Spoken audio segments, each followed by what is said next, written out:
আমরা আশা করেছিলাম আমাদের সর্বোচ্চ নেতার শাহাদাতের পর অন্যান্য মুসলিম দেশগুলোর মতো বাংলাদেশের সরকার আমাদের সাথে যোগাযোগ করবে, ফোনে কিংবা বিভিন্নভাবে শোক প্রকাশ করবে। এমনকি আমাদের শিক্ষার্থী, সামরিক কর্মকর্তাদের যারা নিহত হয়েছে তাদের স্মরণ আমরা দূতাবাসে শোক বইয়ে রেখেছিলাম, তাতে স্বাক্ষর করবে এবং আমেরিকার হামলার নিন্দা জানাবে। কিন্তু শুধু বাংলাদেশের জামায়াতের আমির আমাকে ফোন করেছে এবং হামলার নিন্দা জানিয়েছে, আমাদের সহানুভূতি জানিয়েছেন, এবং এর বাইরে কেউ আমাদের সাথে যোগাযোগ করেনি।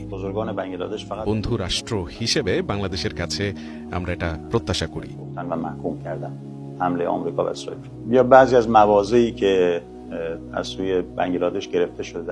ইরান আগ্রাসনের শিকার হয়েছে, সেই হিসেবে নিন্দা জানাতে পারত। আমেরিকাতেই তাদের জনগণ এই ঘটনার নিন্দা করছে। যুদ্ধ একদিন শেষ হয়ে যাবে, কিন্তু বিভিন্ন দেশের আমাদের সাথে করা আচরণগুলো আমাদের মনে থাকবে।